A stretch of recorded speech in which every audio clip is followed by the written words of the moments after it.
Hello guys. थोड़े दिन पहले मैंने एक वीडियो डाला था जिसमें मैंने मेरा सीजीएल का एक्सपीरियंस शेयर किया था। तो उस रिगार्डिंग काफ़ी लोगों के मुझे इंस्टा वगैरह पे मैसेज आए कि आपने अपनी सीजीएल की प्रिपरेशन जॉब के साथ कैसे की, थोड़ी हमें भी टिप्स दीजिए। तो मैंने सोचा इस रिगार्डिंग एक वीडियो बना देती हूँ जिसमें मैं बता देती हूँ आपको कि कैसे मैंने मेरी सीजीएल की प्रिपरेशन मेरी फुल टाइम जॉब के साथ की। तो बेसिकली मैं एक एमएनसी में वर्क करती हूँ, एक IT कंपनी में एज ए सॉफ्टवेयर इंजीनियर। और मैंने मेरी सीजीएल की प्रिपरेशन इस जॉब के साथ ही की थी, जो कि एक फुल टाइम जॉब है। और जॉब के साथ मैंने एग्ज़ाम भी दिया था जिसमें मैंने मेरा प्री क्वालिफाई किया था। उसके बाद मैंने मेंस और टियर 3 भी दिया था। तो इस वीडियो में मैं आपको बताऊंगी कि कैसे मैंने मेरी सीजीएल की प्रिपरेशन जॉब के साथ की और कैसे मैंने अपना टाइम एक्सट्रैक्ट किया जॉब के साथ और सीजीएल की प्रिपरेशन की। और इस वीडियो के एंड में मैं आपको कुछ ऐसे इंपॉर्टेंट चीज़ें भी बताऊंगी जिनका आपको ध्यान रखना है अगर आप सीजीएल की प्रिपरेशन जॉब के साथ कर रहे हैं। So stay tuned to the video till the end, ताकि मैं आपको सारी चीज़ें बता सकती हूँ कि कैसे मैंने प्रिपरेशन करी। जो भी एस्पिरेंट सीजीएल की प्रिपरेशन का सोचता है उसको लगता है कि उसको अपना फुल टाइम देना पड़ेगा, इसके लिए पूरा डेडिकेशन से काम करना पड़ेगा और अब वो जॉब के साथ इसको प्रिपेयर नहीं कर सकता है। बट ये माइंडसेट कम्प्लीटली रॉन्ग है। आप जॉब के साथ भी सीजीएल की प्रिपरेशन कर सकते हैं और ये कम्प्लीटली डूएबल है। बट इसके लिए आपको थोड़ा सा अपना एक्स्ट्रा एफर्ट पुट करना पड़ेगा, एक्स्ट्रा एनर्जी देनी पड़ेगी, थोड़ा हार्डवर्क ज़्यादा करना पड़ेगा और मोस्ट इंपॉर्टेंटली टाइम मैनेजमेंट करना पड़ेगा। बेसिकली क्या होता है, सीजीएल में 4 सब्जेक्ट्स होते हैं, जीके, इंग्लिश, मैथ्स और रीजनिंग। अब मैथ्स और रीजनिंग ऐसे सब्जेक्ट्स हैं जिनके लिए थोड़ी प्रैक्टिस रिक्वायर्ड होती है और आप ऑफिस टाइम में वो नहीं कर सकते प्रैक्टिस। तो इसके लिए आप अपने ऑफिस टाइम के लिए 2 सब्जेक्ट्स चूज़ कर सकते हैं, जीके और इंग्लिश, जो कि इजीली आप कहीं पे भी अगर थोड़ा सा आपको फ्री टाइम है या आप ट्रैवल कर रहे हो तो जिनको इजीली कर सकते हैं। अब इंग्लिश के लिए क्या होता है कि आपको कॉम्प्रहेंशन, वोकैब और ग्रामर करनी होती है। कॉम्प्रहेंशन के लिए आप क्या कर सकते हैं, जैसे अपने फ़ोन का बेस्ट यूज़ ले सकते हैं, अपने फ़ोन में ऐप्स डाउनलोड कर सकते हैं। जैसे जो भी आपको न्यूज़पेपर अच्छा लगता है उसकी ऐप डाउनलोड कर लो और फ्री टाइम में आप न्यूज़ पढ़ सकते हो। तो इससे क्या होगा कि आपका कॉम्प्रहेंशन बिल्ड हो जाएगा। उसके अलावा अब जैसे हो गया वोकैब, तो वोकैब के लिए आप ऑनलाइन काफ़ी पीडीएफ्स अवेलेबल है, तो आप कोई भी पीडीएफ डाउनलोड कर सकते हो और अपने फ्री टाइम में वोकैब कंप्लीट कर सकते हो उन पीडीएफ्स के थ्रू। और इसके अलावा अगर आपके पास और फ्री टाइम है तो आप कुछ ऐप्स डाउनलोड कर सकते हो जो कि क्विज़ वगैरह प्रोवाइड करते हैं, तो आप उसमें प्रीवियस ईयर की क्विज़ वगैरह दे सकते हो। तो इस तरह से आपका इंग्लिश का काफ़ी पोर्शन कवर हो जाएगा। और अगर आप जब क्विज़ दे रहे हो तो उसमें से कुछ चीज़ें ऐसी होती है जो क्वेश्चन आपको नहीं आ रहे हैं, तो आप उनको मार्क फॉर रिव्यू कर सकते हो, ताकि जब वीकेंड पे आपको टाइम मिलेगा तब आप उन चीज़ों को वापस से रिवाइज कर सकते हो। इसके अलावा आप जीके के लिए आप क्या कर सकते हो, जीके के लिए ऑनलाइन यूट्यूब चैनल्स बहुत सारे हैं जो कि वीकली और मंथली कंपाइलेशन प्रोवाइड करते हैं। तो आप कोई भी यूट्यूब वीडियोस डाउनलोड कर लो, जो भी आपको जैसे वीकली या मंथली जैसे भी पढ़ना हो कंपाइलेशन, वैसा आप डाउनलोड कर लो, या डेली पढ़ना हो तो डेली भी पढ़ सकते हो। और आप करंट अफेयर्स के काफ़ी वीडियोस वगैरह डाउनलोड कर लो। और जैसे अगर आप ऑफिस जा रहे हो, कैब में जा रहे हो, मेट्रो किसी के भी थ्रू जा रहे हो, तो आपका काफ़ी टाइम बच जाता है। तो आप उन्हें ट्रैवल टाइम में वो वीडियोस देख सकते हो, जिससे कि आपका जीके का करंट का पोर्शन का कवर हो जाएगा। तो इस तरह से मैं भी जब मुझे लंच टाइम में या थोड़ा टी टाइम या थोड़ा ऐसे ट्रैवल टाइम में जब भी मुझे टाइम मिलता था, तो इस तरह से मैं मेरा जीके और इंग्लिश का पोर्शन कवर कर लेती थी। अब ये हो गया ऑफिस आवर्स के ड्यूरिंग। अब ऑफिस के बाद जब मैं घर चल जाती थी तो उसके बाद मैं रीजनिंग करती थी, क्योंकि जब आप ऑफिस से जाते हो तो आपका काफ़ी माइंड फटीग हो जाता है, तो आप डायरेक्टली मैथ्स नहीं कर सकते हैं।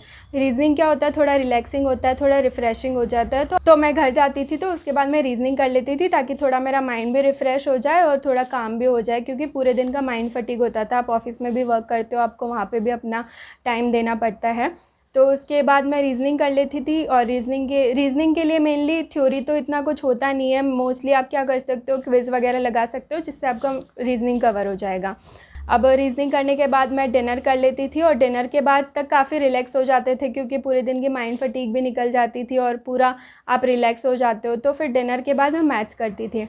अब मैथ्स में स्टार्टिंग में जब मैंने स्टार्ट किया था तब पहले मैंने थ्योरी कवर की थी और उसके बाद मैंने प्रैक्टिस करना स्टार्ट कर दिया था। तो इस तरह से मैं अपना वीकेंड का टाइम यूटिलाइज़ करती थी। बट वीकेंड टाइम पे क्या होता था कि मुझे मॉक वगैरह देने का टाइम नहीं मिलता था, क्योंकि सीजीएल एक स्पीड का गेम है और सीजीएल में मॉक दिए बिना आप नहीं कर सकते। क्योंकि अगर आप मॉक नहीं दोगे, सिर्फ पढ़ ही रहे हो, तो आपको जो एग्ज़ाम का रियल प्रेशर होता है वो हैंडल करना नहीं आ पाएगा। क्योंकि क्या होता है, जब स्टूडेंट एसएससी की प्रिपरेशन करता है नॉलेज सबको हो जाती है, बट मेन स्पीड रह जाती है। तो स्पीड के लिए आपको मॉक देना ज़रूरी है, ताकि आप जो एग्ज़ाम का प्रेशर होता है वो आप घर पहले ही हैंडल कर चुके होते हो, कि इस तरह से आपको एग्ज़ाम में प्रेशर आएगा और आप अपना 100% पुट कर सको। तो ऐसे मॉक्स के लिए काफ़ी प्लेटफॉर्म्स अवेलेबल है। एक मुझे भी पता है, प्रैक्टिस मॉक करके एक प्लेटफॉर्म है। वहाँ पे क्या है, उन्होंने अभी जो एग्ज़ाम पैटर्न है सीजीएल का जैसा चेंज हो चुका है, तो उस अकॉर्डिंग अपने सारे मॉक्स रिवाइज़ कर दिए हैं। और प्रैक्टिस मॉक पे आप मॉक लगा के खुद की सेल्फ स्टडी कर सकते हो, सेल्फ असेसमेंट कर सकते हो।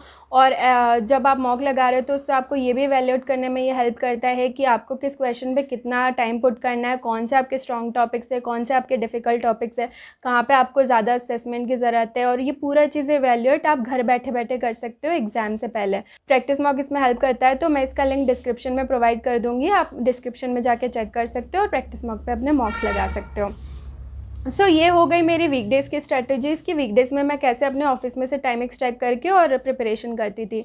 अब उसके बाद आता था वीकेंड। जैसे अगर आपका 5 डे वर्किंग है तो आपके पास 2 दिन वीकेंड के होते हैं, तो वीकेंड का दिन मैं पूरा यूटिलाइज़ करती थी। अराउंड 10 to 12 आवर्स मैं अपनी स्टडी के लिए निकालती थी।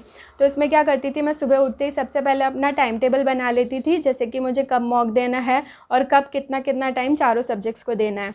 और बेसिकली जब मैं वीकडेज़ पे इंग्लिश और तो उसमें मेरा जीके का स्टैटिक पोर्शन और इंग्लिश का ग्रामर पोर्शन रह जाता था, तो वो चीज़ें मैं अपने वीकेंड के टाइम टेबल में इंक्लूड कर लेती थी कि कब मुझे क्या पढ़ना है। तो इस तरह से मैंने मेरी सीजीएल की प्रिपरेशन की थी और यही टाइम टेबल मैंने अपनी सीजीएल की प्रिपरेशन के ड्यूरिंग फॉलो किया था। अब मैं आपको कुछ इंपॉर्टेंट चीज़ें बता देती हूँ कि किन चीज़ों का आपको ज़्यादा ध्यान रखना अगर आप जॉब के साथ प्रिपेयर कर रहे हैं। तो बेसिकली जब आप वर्किंग होते हो तो आपके ऑफिस में भी काफ़ी पार्टीज़ होती है, काफ़ी गैदरिंग्स होती है, फ्रेंड्स की गेट टुगेदर होती है, मूवीज़ वगैरह देखने जाते हैं। तो आपको इन चीज़ों से कट करना पड़ेगा, क्योंकि क्या होता है, लाखों एस्पिरेंट्स एसएससी की प्रिपरेशन कर रहे हैं और अगर आप जॉब कर रहे हो तो आपको वैसे ही कम टाइम मिल रहा है। अगर उस टाइम को भी आप अपनी गैदरिंग्स, बाहर जाना, आउटिंग्स और इनमें इन्वेस्ट करेंगे तो आपको प्रिपरेशन के लिए टाइम नहीं मिलेगा। तो इन चीज़ों से आपको बिल्कुल कट होना पड़ेगा ताकि आप अपना जितना भी टाइम एक्सट्रैक्ट करके है अपनी प्रिपरेशन में लगा सको।